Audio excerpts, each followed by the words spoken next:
दोस्तों, आज की कहानी जो हम सुनाने जा रहे हैं वो एक सच्ची सर्वाइवल स्टोरी है, जिसमें हम देखने वाले हैं कि कैसे कुछ लोग समुद्र के बीच खुद की जान बचाने के लिए क्या क्या करने को राजी हो जाते हैं। तो चलिए शुरू करते हैं बिना किसी देरी के। समय चल रहा है 1850 का। हम हरमन मेल्विन नाम के राइटर को देखते हैं, जो कि थॉमस रेडल्सन नाम के शख्स के पास बड़ी ही मुशक्कत से पहुंचता है। दरअसल आज से 30 साल पहले मार्कस नाम का एक समुद्री जहाज समुद्र में मिस्टीरियस तरीके से डूब गया, पर उसमें थॉमस ही एक ऐसा बंदा था जो किसी तरह से जिंदा बच गया। पर उसके अलावा आज तक किसी को पता नहीं चल सका कि उस दिन क्या हुआ था और उस शिप में क्या हुआ, आखिर वो जिंदा कैसे बच गया। यही सब सवालों को लेकर वो उसके सामने बैठता है और पूछता है कि क्या वो अपनी कहानी उसे सुनाएगा, जिस पर वो एक किताब पब्लिश करना चाहता है। लेकिन थॉमस मना कर देता है। वो नहीं चाहता कि किसी को भी उसके दोस्तों के बारे में पता चले और उस शिप के बारे में भी। पर उसकी वाइफ उससे कहती है कि हमारे पास खाने तक के पैसे नहीं है, अगर आप कहानी बता देंगे तो हमें ये उसके बदले में पैसे देगा, हमारे हालात कुछ ठीक हो जाएंगे। अपनी पत्नी की बात थॉमस को ठीक लगती है, इसीलिए वो इस किताब को फिर से खोलता है और उन पन्नों को पढ़ना शुरू कर देता है, जिसको हरमन अपनी कलम से अपने तरीके से लिखता है।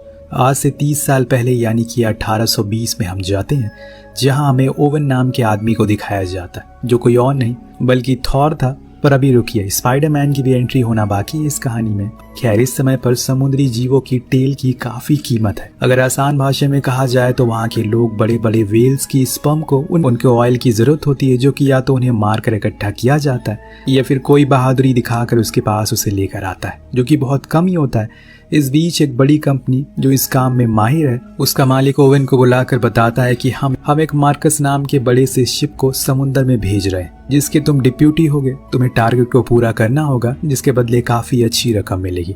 वो मान जाता है। उस शिप के कैप्टन जॉर्ज को दिखाया जाता है, जो कि वहाँ के एक बड़ी सेलर का बेटा है। ओवन अपने सभी दोस्तों को भी बुला लेता है जो उसके साथ जाने वाले थे, जिसमें से जेसी भी होता है, जो कोई और नहीं बल्कि थॉमस शेल्बी है। इस दौरान वहाँ पर थॉमस आ जाता है, जो एक 14 साल का लड़का है। थॉमस जो कि अनाथ है, ये लोग उसे भी रख लेते हैं, और वो अनाथ असल में कोई और नहीं स्पाइडरमैन है। तो जब कास्ट ऐसी हो तो सोचिए कहानी कैसी होगी। आगे हम देखते हैं कि थॉमस वही जो कि हमें ये कहानी सुना रहा है, अब सभी लोग सफ़र पर निकल जाते हैं। किनारे पर काफ़ी लोग इकट्ठा थे, क्योंकि ये शिप काफ़ी बड़ा है। इसमें जो भी लोग जा रहे हैं वो मोस्टली सभी फैमिली वाले हैं, और सेलिंग के काम से हर किसी का वापस लौट कर आना मुश्किल होता है, क्योंकि ये काफ़ी खतरनाक काम था। सभी पर्दों को खोल दिया जाता है जिससे कि शिप रफ्तार पकड़ सके, पर ये अटक जाती है। तो ओवन बहादुरी दिखाता है और ऊपर चढ़कर उसको जैसे तैसे खोल देता है, जिससे इनका शिप आगे की ओर बढ़ना शुरू होता है। उस शिप पर जितने भी लोग मौजूद थे उन्हें अच्छे से पता है कि ओवन कैप्टन से ज़्यादा समझदार और एक्सपीरियंस है। ये सच भी था, क्योंकि जॉर्ज को सेलिंग का इतना तजुर्बा नहीं था, पर वो अपने पिता की वजह से ही सिर्फ कैप्टन बना है। इस बीच ओवन गौर करता है कि हवा तेज चल रही है और शायद मौसम बिगड़ने वाला है, इसीलिए वो सभी से कहता है कि पर्दों को नीचे कर दो। लेकिन कैप्टन ये देखकर गुस्से में आ जाता है, क्योंकि सभी चीज़ें वो खुद ही करे जा रहा है, जिससे कि उसका ईगो हर्ट हो जाता है। वो ऑर्डर देता है कि हमें पहले ही काफ़ी देर हो गई और लेट होगा तो नुकसान होगा, इसीलिए शिप को रफ्तार में रखो। पर ओवन उसे समझाता है कि हमें अभी समझदारी दिखानी होगी, वरना सभी की जान खतरे में पड़ सकती है। पर वो नहीं मानता। दिन कुछ ही देर में इनका जहाज समुद्र के बीच पहुंच जाता है। इतने में हमारी नज़र उस तूफान पर पड़ती है जो पूरी तेज़ी से इनकी ओर आ रहा है, जो देखकर ओवन को अंदाज़ा हो जाता है कि कैप्टन ने कितनी बड़ी गलती कर दी। पर वो तो अभी भी अपनी जिद पर अड़ा हुआ है, जिस चक्कर में उनका जहाज तूफान की लपेटे में आ जाता है और कुछ ही देर में पूरा शिप डोलना शुरू हो जाता है। अगर जल्दी ही थोड़े पर्दे नीचे नहीं करे गए तो ये डूब भी सकता है। कैप्टन तो एकदम ब्लैंक हो गया था, लेकिन ओवन को पता था कि ऐसे में क्या करना चाहिए, इसीलिए वो जल्दी से कुछ पर्दों की रस्सियों को काट देता है, जिससे वो नीचे गिर जाते और शिप हिलना बंद हो जाता है। लेकिन जब तूफान थमता है तो उस जहाज को काफ़ी नुकसान हो गया था, जिसकी बात करने के लिए ओवन कैप्टन के पास जाता है, और वो नशे में था। वो कहता है कि हमें वापस चलना चाहिए, क्योंकि अब शिप को रिपेयर की ज़रूरत है। हम आ जाने पर तुम मुझे अपना इस्तीफ़ा दोगे, क्योंकि तुम्हारी वजह से पूरा क्रू की जान खतरे में पड़ी है, क्योंकि तुमने पहले ही पर्दों को नीचे करवा दिया, जिससे कि हमारी रफ्तार कम हो गई और हम जानबूझकर उस तूफान में फंस गए। ये सुनकर ओवन का गुस्सा आ जाता और कहता है कि तुम अभी बहुत छोटे उम्र के हो। ये मत भूलो कि तुम्हें ये औहदा किसने दिया है, किसकी वजह से मिला है, तुम्हारे पिता की वजह से। जो सुनकर जॉर्ज भड़क जाता है और तुम्हारी औकात हमारे परिवार के सामने कुछ नहीं है, क्योंकि तुम एक किसान के बेटे हो, और अब अगर कुछ भी मेरे परिवार के बारे में बोला तो तुम्हें मौत की सज़ा होगी। दोस्तों, कैप्टन वही होता है जो अपने क्रू के बारे में सोचे, जो कि यहाँ ओवेन सोच रहा था, और कहता है कि अगर हम वापस गए तो ये तुम्हारे परिवार की शान के खिलाफ होगा। लोग तुम पर थूकेंगे कि तुम खाली लौट आए। पर असल में वजह कुछ और ही थी। ओवेन को ये बात अच्छे से पता थी कि अगर उसके क्रू खाली हाथ लौटे तो उन्हें कुछ भी नहीं मिलेगा और ये 2 महीने उनके लिए बर्बाद हो जाएंगे। इसीलिए उन्हें कुछ ना कुछ अपने साथ लेकर जाना होगा ताकि कुछ तो पैसे उन्हें मिले। अब बहुत देर सोचने के बाद वो हाँ कर देता है, उसकी बात को मान जाता है। देन उसी टूटे हुए शिप को वो लोग थोड़ा बहुत रिपेयर कर देते हैं। अब इन्हें काम करना है क्योंकि ये अब समुद्र के बीच में है जहाँ पर वेल्स और शार्क का आना जाना काफ़ी ज़्यादा रहता है। ये सभी अपने जहाज़ को एक जगह पर खड़ा कर देते हैं और फिर उस शार्क के झुंड के पास अपनी छोटी बोट से जाते हैं। टोटल 3 बोट होती है जो कि शार्क को पकड़ेगी।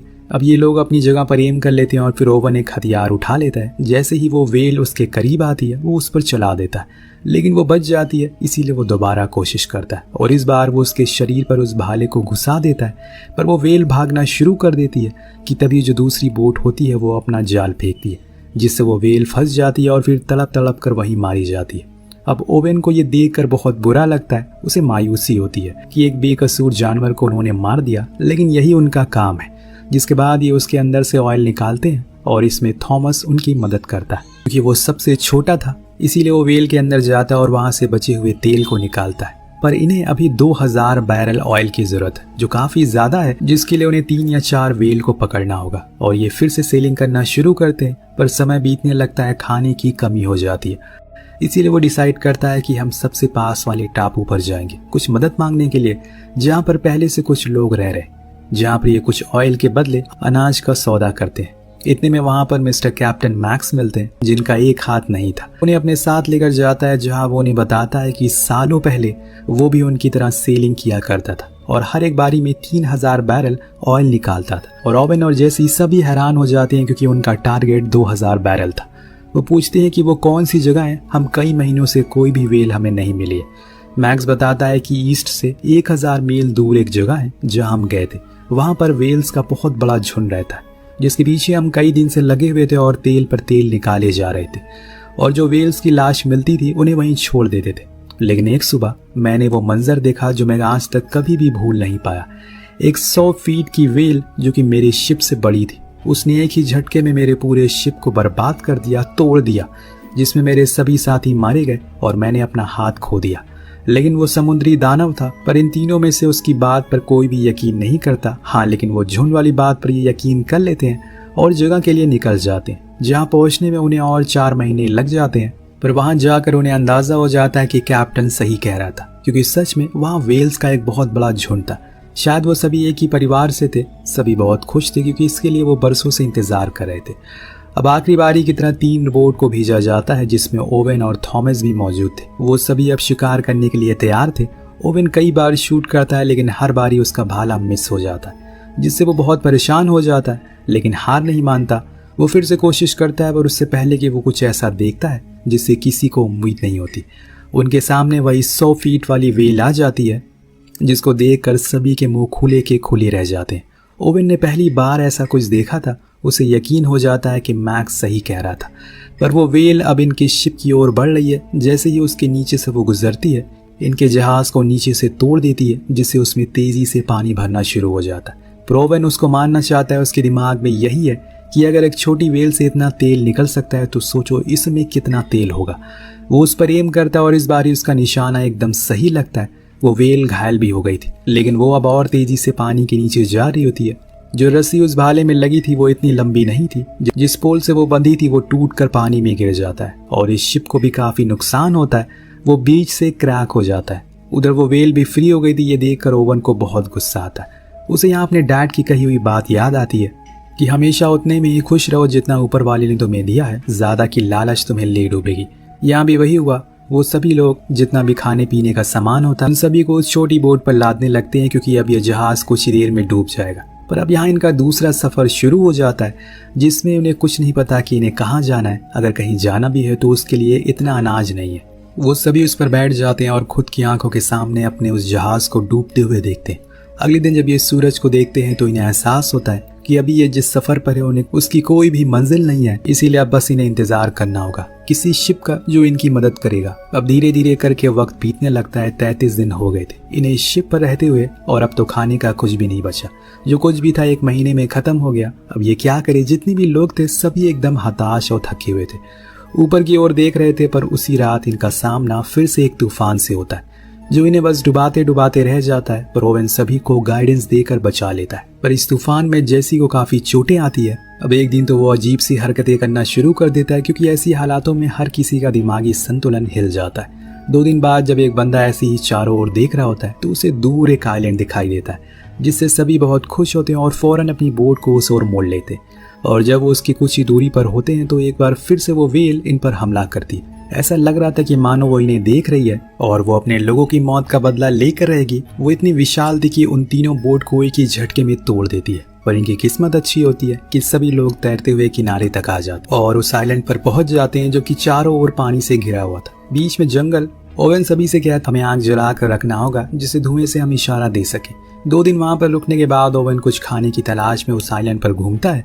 तभी उसे वहां पर एक केव मिलती है जिसके अंदर जाने पर वो बहुत रोता है क्योंकि उसने कुछ ऐसा देखा जो वो अभी तो देखना नहीं चाहता। वो अपने साथियों को बुलाता है। असल में वहां पर कुछ लोग के कंकाल पड़े थे जो शायद यहाँ पर उन्हीं की तरह फंस गए होंगे। वो व्यापारी लग रहे थे क्योंकि उनके पास सोने हीरो का ज्यादा सामान था, लेकिन वो किसी काम का नहीं है। ओवेन को समझ आता कि जिस जगह पर वो है वहाँ कोई नहीं आता और इसीलिए उन्हें अपनी उन्हीं टूटी फूटी शिप को जोड़कर ठीक करना होगा और यहाँ से जाना होगा।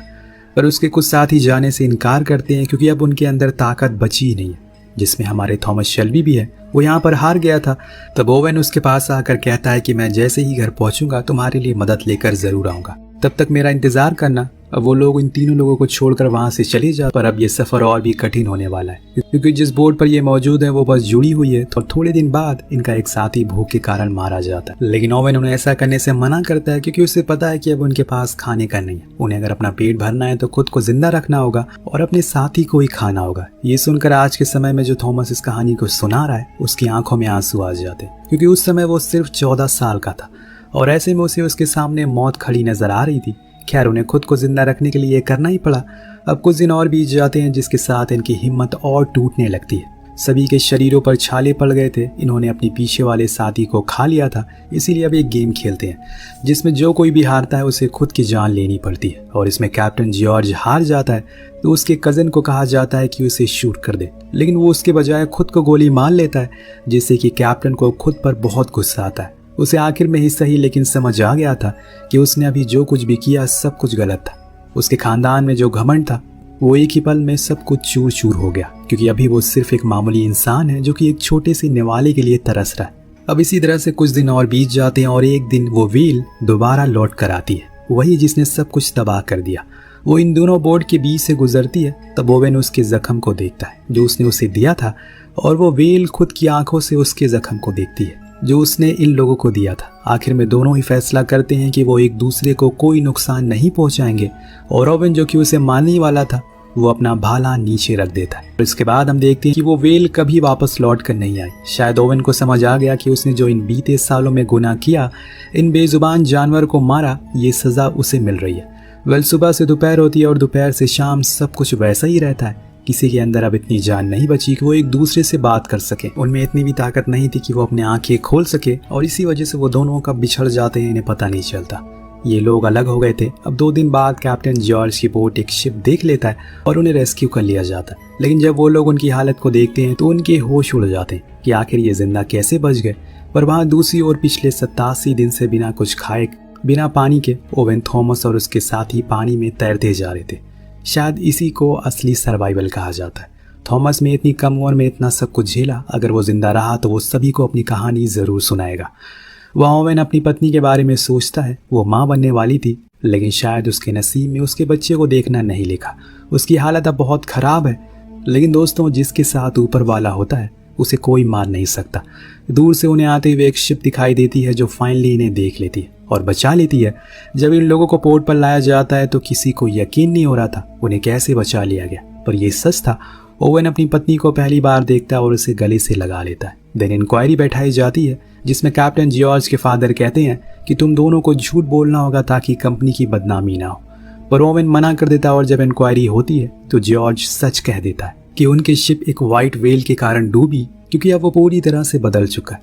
कहानी प्रेजेंट में आती है थॉमस जो अब बूढ़ा हो चुका है। ओवेन अपने वादे को निभाने के लिए फिर उस आइलैंड पर गया, पर तब तक जेसी मर चुका था, लेकिन उसके 2 साथी बचे थे जिसने उन्हें बचा लिया। वो हरमन से पूछता है कि क्या तुम सब कुछ उस किताब में लिखोगे, तो वो कहता है कि जैसा आपने बयां किया एकदम सेम वैसे ही। देन हम 1 साल बाद का सीन देखते हैं। उस किताब को छाप दिया गया है जिसका नाम है मोबी डिक, जो अमेरिका में बहुत मशहूर हुई, और इसी के साथ ये कहानी यहीं पर खत्म हो जाती। तो आपको कहानी कैसी लगी नीचे कमेंट करके जरूर बताइएगा। मिलते हैं अगली वीडियो में। Thank you so much watching.